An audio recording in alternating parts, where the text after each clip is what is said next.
오늘의 주요 뉴스입니다. 중국이 한국과 일본에 대한 비자 발급을 제한한 지 하루 만에 중국을 경유하는 양국 국민의 경유 비자 면제도 중단했습니다. 외신들은 이번 조치를 중국발 입국자의 추가 방역 조치를 부과한 나라들에 대한 중국의 보복성 조치라고 평했습니다. 세계보건기구 WHO가 중국이 코로나19 사망자 수를 대폭 줄여서 보고하고 있다고 지적했습니다. 중국은 최근까지도 사망자 수가 아예 없다거나 소수 인원만 발표했지만 일부 외국 기관에서는 하루 10,000명의 사망자가 나오는 것으로 보고 있습니다. 우리나라 달 궤도선 다누리에 탑재된 미 나사의 카메라가 촬영한 달의 영구 음영 지역 사진이 처음으로 공개됐습니다. 가파르게 경사진 분화구에 지름 5m의 바위가 굴러떨어진 경로가 보일 정도로 높은 해상도를 선보였습니다. 국제우주정거장에 머물고 있던 러시아 소유주 우주선이 운석에 부딪혀 일부 장치가 파손된 것으로 나타났습니다. 러시아는 우주정거장에 있는 러시아 우주인 2명과 미국 우주인 1명을 귀환시키기 위해서 다음 달 20일 구조용 우주선을 보내기로 했습니다. 전산 오작동으로 미국의 국내선 항공기 운항이 한때 중단되면서 미 전역에서 2만 편 이상의 비행이 지연됐고 국제선 1,800여 편도 영향을 받았습니다. 미국 연방항공국은 지금까지 조사 결과 외부 해킹의 흔적은 없으며 일단 손상된 데이터베이스 파일이 문제인 것으로 추정하고 있습니다.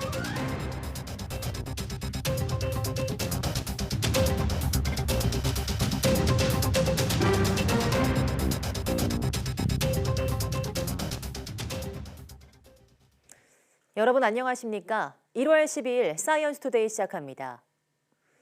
오늘 0시 기준 코로나19 신규 환자는 43,953명으로 집계됐습니다. 일주일 전보다 2만여 명, 2주 전보다 2만 7천여 명씩 줄었습니다. 목요일 발표 기준으로 지난 10월 27일 이후 11주 만에 최소 기록입니다. 신규 환자 가운데 국내 발생은 43,818명, 해외 유입은 135명입니다. 위중증 환자는 510명으로 8일 연속 500명대를 나타냈습니다. 사망자는 76명으로 누적 사망자는 32,821명입니다. 중국이 한국과 일본에 대한 단기 비자 중단에 이어서 중국을 경유하는 한일 국민에 대한 비자 면제도 중단했습니다. 서방 외신들은 중국의 두 나라 국민에 대한 비자 발급 전격 중단은 보복 조치라고 잇따라 분석했습니다. 이종수 기자입니다. 자국 경유자에 한해 72시간에서 144시간 동안 비자 없는 체류를 허용해온 중국이 한국과 일본 국민에 대해선 허용하지 않겠다고 발표했습니다. 중국 이민관리국은 최근 소수 국가에서 중국 국민에 대한 차별적 입국 제한 조치를 시행함에 따라 이러한 조치를 도입했다고 밝혔습니다. 또 한국과 일본 국민에 대해 현지에 도착해서 발급받는 비자 발급도 중단하기로 했습니다. 한국 국민에 대한 단기 비자, 일본 국민에 대한 일반 비자 발급 중단 발표 하루 만에 추가 보복 조치를 내놓은 것입니다. 일본 정부는 중국 정부의 일본 국민에 대한 비자 발급 중단에 외교 경로를 통해 항의하고 조기 철폐를 요구했다고 밝혔습니다. 中国が新型コロナ対策とは別の理由で査証発給の制限を一方的に行ったことは極めて遺憾であり 서방 외신들은 중국의 이번 비자 중단 조치를 보복성 조치로 평했습니다. AP통신은 중국발 입국자에게 코로나19 방역 조치를 부과한 나라들에 대한 보복인 것으로 보인다고 보도했습니다. 로이터 통신은 중국인 관광객들은 소셜미디어에서 한국의 처사가 모욕적이라고 매도하고 있다고 전했습니다. 영국 BBC 방송 역시 보복이라는 표현을 썼고 블룸버그 통신은 중국의 비자 제한 조치 타전 기사 헤드라인을 중국이 코로나 보복으로 한국과 일본에 역공을 가했다고 보도했습니다. 한편 중국 공산당 기관지 인민일보가 발행하는 일간지 황구시보는 사설에서 한국이 중국발 입국자를 식별하기 위해 노란색 카드를 차도록 한 조치가 범죄자 취급이라며 노골적인 불만을 드러냈습니다. YTN 이종수입니다. 우리나라와 일본에 대해 중국이 강력한 보복 조치를 연일 내놓은 것은 자국 내 거센 여론에 편승했다는 분석도 있습니다. 과연 어떤 내용으로 중국의 여론이 들끓고 있는지 베이징 강정규 특파원이 전해왔습니다. 중국 인터넷을 뜨겁게 달군 화면입니다. 여러 명이 한데 모여 있는 어두컴컴한 방. 한국에 도착하면 이런 곳에 끌려온다는 겁니다. 일부 중국 유튜버 왕홍은 일주일 동안 100만 원 넘는 격리 비용도 내야 한다고 주장했습니다. 只能坐在地板上，睡在地板上，食物还和垃圾桶放在一起，一天大约需要支付人民币900元，隔离7天大约需要6300元人民币。 그러나 해당 장소는 제주공항의 임시 대기실로 원래 글을 올린 사람은 무료로 지내고 있다고 분명히 적었습니다. 현재 입국 PCR 검사에서 양성이 나온 사람들의 호텔 격리 사례와 혼동해 이야기가 와전된 겁니다. 근거 없는 주장이고요. 대부분 다 호텔에서 안전하게 이렇게 격리 생활을 하시고 있다. 평소에 중국 관광객들이 이용을 하던 관광 호텔급 이상의 어떤 객실로서 중국 민심을 들끓게 한 또 하나의 장면. 인천공항에 도착한 중국인들 목에 노란색 표차를 걸어 낙인 찍었다는 겁니다. 일본 공항에서도 중국인 입국자들을 구분하기 위해 빨간색 목줄을 걸게 했다며 분통을 터뜨렸습니다. 지난해 10월 오히려 중국에 대한 비자 제한 조치를 풀었던 일본에도 우리와 비슷한 보복 조치를 내린 이유로 꼽힙니다. 中方根据相关国家采取对华歧视性措施的实际情况，作出对等反应。 코로나19 확산 이후 34개월 동안 최장 56일의 유료 격리를 강제했던 중국. 자국의 조치는 모든 해외 입국자에게 일괄 적용돼 중국인만을 노린 차별적 입국 제한과는 근본적으로 다르다고 주장합니다. 관영 매체들은 중국인 여행객들을 환영한 태국과 싱가포르 등을 모범 사례로 소개하며 지원 사격에 나서기도 했습니다. 泰国副总理亲自到飞机廊桥出口处迎接中国游客。 한국과 일본의 화살을 돌려 내부 결속을 다지는 선전전이란 분석과 함께 중국 스스로 방역을 정치화한 셈이란 지적도 나옵니다. 베이징에서 YTN 강정규입니다. 중국이 제로 코로나 정책을 폐기한 후에도 코로나19 사망자 수를 대폭 줄여서 보고하고 있다고 세계보건기구가 지적했습니다. 중국이 자국의 코로나19 사망자로 내놓는 숫자 보고가 현실과 턱없이 다르다는 비판도 나오고 있습니다. 김원배 기자입니다. 세계보건기구 WHO는 중국이 코로나19 사망자 수를 여전히 크게 축소 보고하고 있다고 지적했습니다. WHO still believes that deaths are heavily underreported from China. We still do not have adequate information to make a full comprehensive risk assessment. WHO는 중국이 이른바 제로 코로나 정책을 풀기로 한 지난해 12월 초 이후로 중국 보건당국으로부터 신규 입원자 수 등 방역 관련 정보를 받지 못했습니다. 그러다가 지난해 12월 26일부터 올해 1월 1일까지의 코로나19 신규 확진자와 입원자, 사망자 규모를 다룬 주간 현황을 최근 입수했습니다. 그러나 코로나19의 심각성을 가늠할 수 있는 중요 정보인 사망자 수는 실상과 거리가 멀다는 지적이 나왔습니다. 중국은 이번 주간 현황에서 코로나19로 인한 사망이 648건이라고 통보했습니다. 반면 영국의 의료 데이터 분석 기업 에어피니티는 최근 중국의 코로나19 사망자 규모가 하루 10,000명 안팎에 이른다고 추정했습니다. 이는 코로나19 관련 사망자를 지나치게 좁게 정의하는 중국의 집계 방식 때문으로 WHO는 보고 있습니다. 중국은 코로나19 사망자를 정의할 때 코로나19 양성 판정을 받은 사람이 호흡 부전을 겪다 숨진 경우로 제한하고 있습니다. 이는 코로나19 사망자 수를 실제보다 매우 적게 나오게 하는 결과를 내고 있습니다. 이에 따라 국제사회에서는 중국이 제공하는 코로나19 정보를 믿을 수 없다는 지적이 끊이지 않고 있습니다. YTN 김원배입니다. 미국 국방부가 10일 미군의 코로나19 백신 접종 의무화 방침을 폐지했습니다. 로이드 오스틴 국방장관은 이날 각서를 내고 2021년 8월 24일 발표한 미군의 코로나19 백신 접종 의무화 방침을 철회한다고 밝혔습니다. 오스틴 장관의 이번 발표는 대통령이 서명한 2023 회계연도 국방수권법에 미군의 백신 접종 의무화 방침을 철회하는 조항이 포함되어 있기 때문입니다. 오스틴 장관은 이날 해당 방침 폐지를 공식화하면서도 국방부는 전 장병을 대상으로 백신 접종을 지속해서 홍보하고 장려할 것이라고 말했습니다. 그러면서 군 지휘관은 해외 파견, 임무 배정 등 군사작전과 관련된 결정을 내릴 때 병사의 백신 접종 여부를 고려할 수 있다고 밝혔습니다.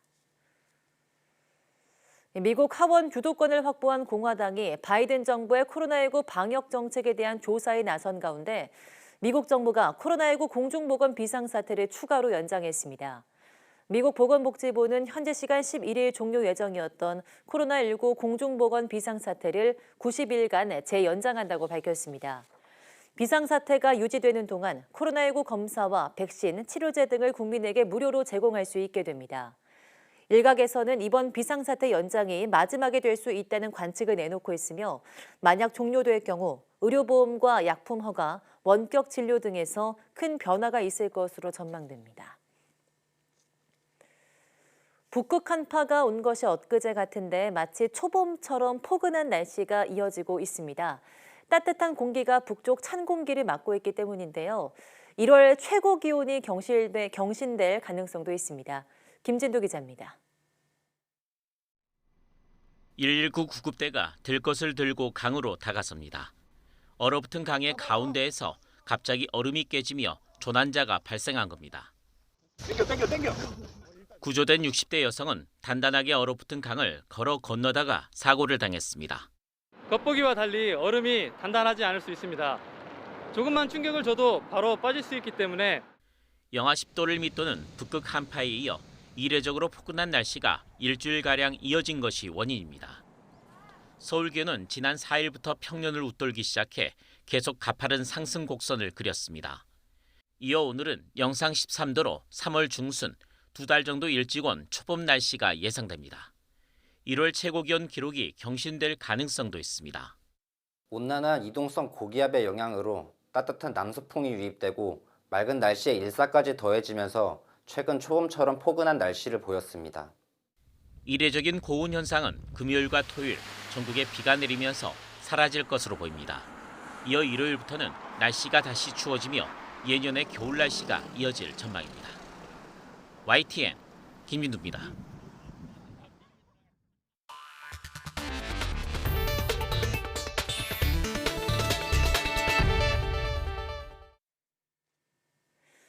우리나라 달 궤도선 다누리에 탑재된 미국 나사의 섀도우 킴이 촬영한 사진이 최초로 공개됐습니다. 공개된 사진은 달의 남극에 위치한 너비 약 20km의 셰틀론 분화구 내부의 영구 음영 지역을 촬영한 사진입니다. 영구 음영 지역을 촬영한 이번 사진은 가파르게 경사진 분화구에서 지름 5m의 바위가 굴러떨어진 경로가 보일 정도로 영구 음영 지역을 상세히 보여준다고 섀도우캠 제작기관인 미국 애리조나 조립대는 설명했습니다. 다누리에 탑재된 섀도우캠은 달 극지역 영구 음영 지역의 물 존재 여부를 분석하기 위해서 나사와 애리조나 조립대가 함께 개발한 특수 카메라입니다. 섀도우캠은 지난 2009년 발사된 나사의 달 궤도선에 장착된 카메라보다 200배 이상 빛에 민감하도록 설계됐습니다. 나사는 섀도우캠의 촬영 자료를 활용해서 2025년 예정인 아르테미스 유인 달 착륙에 적합한 후보지를 탐색할 계획입니다. 국제우주정거장에 머물고 있던 러시아 우주선 소유주 MS-22가 운석에 부딪혀 일부 장치가 파손되면서 러시아 당국이 구조용 우주선을 보내기로 했습니다. AP, AFP 통신 등에 따르면 러시아 연방우주국은 다음 달 20일 무인 자동 운항 시스템을 적용한 구조용 우주선인 소유주 MS-23을 국제우주정거장으로 보낸다고 11일 밝혔습니다. 러시아 당국이 이 무인 우주선을 보내는 건 지난해 9월 소유주 MS-21을 타고 국제우주정거장에 도착한 우주인 3명을 귀환시키기 위해서입니다. MS-22 우주선에는 러시아 우주인 세르게이 프로코피에프, 드미트리 페텔린과 미 항공우주국 소속 우주인 프랭크 루비오가 타고 있습니다. 국내 광산 6곳에서 미래 유망 자원으로 꼽히는 리튬이 있는 것으로 확인됐습니다. 리튬은 전기차 등에 쓰이는 리튬 이온 전지의 핵심 소재입니다. 이평고 지질연구원장은 기자간담회에서 지난해 우리나라 광산 30여 곳을 조사한 결과 6곳에서 리튬을 찾을 수 있었다며 대표적인 곳은 울진이라고 밝혔습니다. 지질연구원은 리튬 매장량을 파악하기 위해서는 땅속 깊이 구멍을 내는 시추를 거쳐야 한다며 올해 안에 매장량 평가를 마치는 것이 목표라고 설명했습니다. 전산 시스템 오작동으로 미국 전역의 국내선 항공기 운항이 한때 전면 중단됐습니다. 미국 연방항공국은 지금까지 조사 결과 외부 해킹의 흔적은 없으며 일단 손상된 데이터베이스 파일이 문제인 것으로 추정하고 있습니다.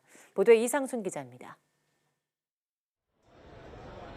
현지 시간 11일 미국 뉴저지주 뉴아크공항 창구는 이른 아침부터 승객들의 항의가 빗발쳤습니다.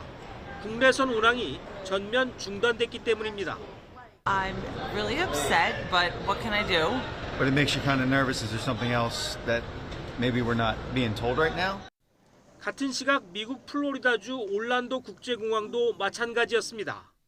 So when I saw the boards, I definitely did think that there could be an issue with the flight, or maybe the plane, or like an engine, issue, or something that's always. 미 연방항공청 FAA는 이날 오전 9시까지 모든 국내선 항공편의 운항 중단 명령을 내렸다가 오전 8시 50분쯤부터 점진적으로 운항을 재개했습니다. FAA의 전산정보체계 노탐의 오작동 때문이었습니다. 노탐은 조종사들이 이륙 전 반드시 파악해야 하는 정보를 제공하는 시스템입니다.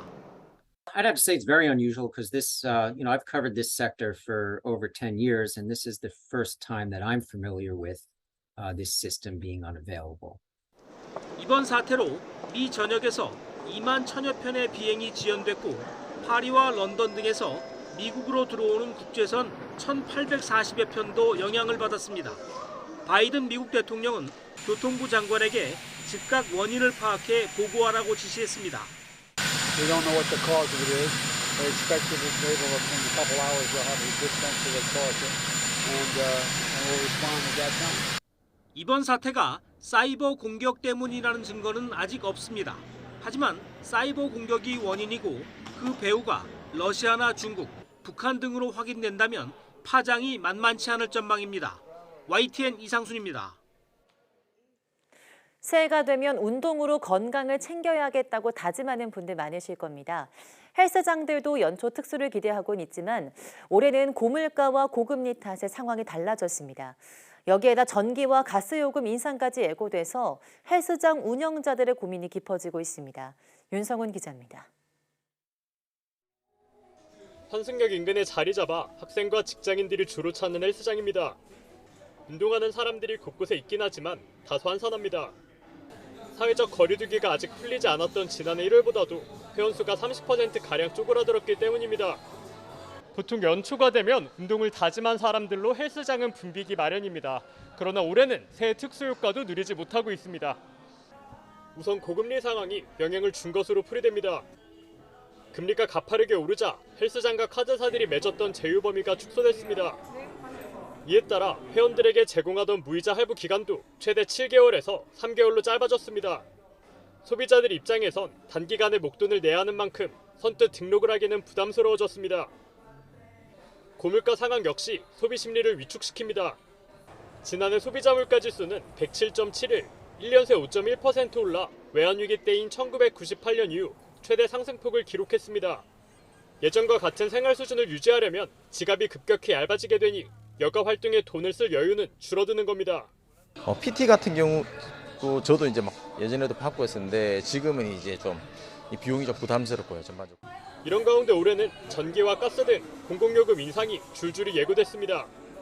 가뜩이나 손님도 줄었는데 샤워 시설부터 냉난방, 운동기계 등을 가동해야 하는 헬스장은 시름이 깊어질 수밖에 없습니다. 수요가 계속 줄어드는 상태에서 공공요금이 올라간다 그러면 저희한테는 운영 부담이 될 수밖에 없죠. 부담은 상당히 많이 크죠. 아무래도 좀 불안한 것도 많이 크고. 고물가와 고금리가 새해면 빠지지 않았던 시민들의 운동 다짐도 꺾으면서 연초 헬스장 풍경도 바꿔놓고 있습니다. YTN 윤성훈입니다. 민족 대명절 설을 앞두고 치솟는 물가 때문에 걱정이 이만저만이 아닌데요. 농협이 가계 부담을 덜기 위해서 차례상 물품 등 농축산물 할인 판매에 나서면서 좋은 반응을 얻고 있습니다. 오선열 기자입니다. 2중 3중으로 보온하며 겨우내 애지중지 기른 상추가 텃밭에 가득합니다. 정성스레 딴 상추는 곧바로 포장해 출하 준비를 마칩니다. 이곳에서 갓 수확한 농산물은 경매나 중간 유통 과정 없이 25km 떨어진 로컬 푸드 매장으로 바로 옮겨집니다. 농민들은 신선한 농산물을 제값에 받고 거래하기 때문에 만족도가 높습니다. 소포장해서 이제 납품하는 게 훨씬 더 단가도 나오고 이제 농가도 이득이지만 제 생각에 소비자들도 날마다 저희가 신선한 야채를 제공하니까 좋은 일이라고 생각합니다, 저는. 판매자뿐만 아니라 소비자도 좋은 상품을 살 수 있어 명절을 앞둔 매장은 고객들로 붐빕니다. 설에 맞춰 농협유통센터는 주부들의 장바구니 부담을 덜어주기 위해 선물 세트와 농축산물 할인 판매에 나섰습니다. 네, 설에 가족들하고 많이 먹으려고 과일이나 야채 이런 거 많이 사는데요. 예전보다 물가가 많이 올라가지고 선뜻 사기도 어렵고 힘든데 하나로마트 오면은 뭐 특별하게 뭐 할인해 주는 것도 많고 사과와 배, 밤 등 제수용품을 포함해 최고 60% 할인된 가격으로 설 명절까지 판매할 계획입니다. 정부도 물가 부담을 줄이기 위해 10가지 설 성수품과 일부 농축산물에 20% 추가 할인도 지원하고 있습니다. 생산자하고 소비자, 저희 농협하고 유통 단계를 대폭 축소해서 이렇게 60% 할인이라는 할인이 가능하다고 저희는 설명드릴 수 있겠습니다. 지금 작년 같은 경우 워낙 작황이 좋아가지고 물량도 풍부하고 품질도 예년에 비하면 상당히 우수한 편입니다. 고금리와 고물가에 장보기도 꺼려지는 요즘 농수축산물 할인 판매가 주부들의 알뜰 소비에 큰 도움이 되고 있습니다. YTN 오선열입니다. 증권사에서 빌려주는 돈인 신용거래 용자 이자율이 금리 인상에 따라 10%대를 돌파하면서 빚을 내 투자하는 비투 규모가 조금씩 줄어들고 있습니다. 투자자들의 이자 부담이 우려되자 금감원은 대면과 비대면 계좌 이자율을 별도 공시하도록 하는 등 제도 개선에 나섰습니다. 강희경 기자입니다. 증권사에서 주식을 담보로 돈을 빌려 주식 투자를 하고 있는 A씨는 기준금리 인상 소식이 들려올 때마다 마음이 무거워집니다. 신용거래용자 이자율도 덩달아 줄줄이 오르고 있기 때문입니다. 장도 안 좋은데 시장금리도 오르다 보니까 신용이자를 내는 금액도 많이 올라가서 2배로 부담이 되는 것 같습니다. 실제로 한 달에 한 20만 원, 30만 원 정도는 더 지금 나가고 있는 것 같아요. 증권사들은 실제 신용거래용자 이자율을 잇따라 인상하고 있습니다.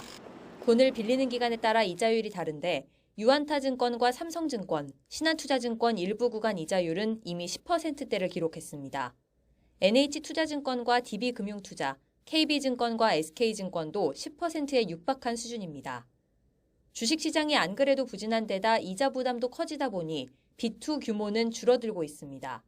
신용거래용자 잔액은 지난달 초 17조 원대에서 최근 15조 원대까지 떨어졌습니다. 동시에 반대매매 위험은 더 커졌습니다. 반대매매는 증권사에서 돈을 빌린 투자자의 주식 가치가 담보 비율 아래로 내려갈 때 증권사가 강제로 주식을 매도하는 것을 뜻합니다. 지난해 증시 급락으로 반대매매 우려가 커지자 정부가 증권사의 담보 비율 유지 의무를 연말까지 면제했는데 새해 들어 안정화 대책도 끝난 겁니다. 이자 갚는 데 대한 부담들 때문에 반대매매가 조금 더 많이 나올 수 있는 상황이고요. 주식시장의 어떤 하락 추세가 극복되지 못한 상황에서는 변동성을 관리하는 차원에서 좀 주의할 필요는 있다라고 보고 있습니다. 고금리로 투자자 부담이 점점 커지면서 금융감독원은 공시제도를 손보기로 했습니다. 먼저 비교적 저렴한 대면 계좌 이자율과 비대면 계좌 이자율을 구분해 각각 공시하도록 했습니다. 또 이자 부담 예측성을 높일 수 있도록 구체적인 예시를 통해 세부 이자 비용을 안내하도록 할 방침입니다. 금리 인상기는 당분간 이어질 전망인 만큼 빚을 내 주식에 뛰어든 투자자들의 시름은 더 깊어질 것으로 보입니다. YTN 강희경입니다.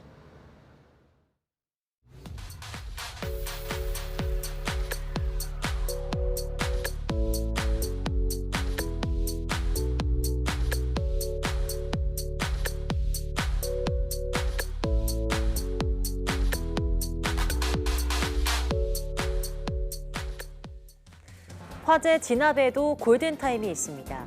하지만 터널, 지하실과 같은 곳에서 화재가 발생하면 현장 진입까지 시간이 걸려서 초기 진화의 골든타임을 놓쳐버리는 경우가 많은데요.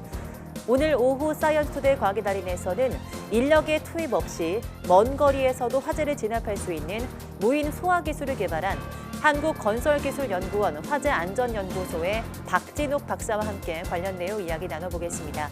많은 시청 바랍니다. 시청해주신 여러분 고맙습니다.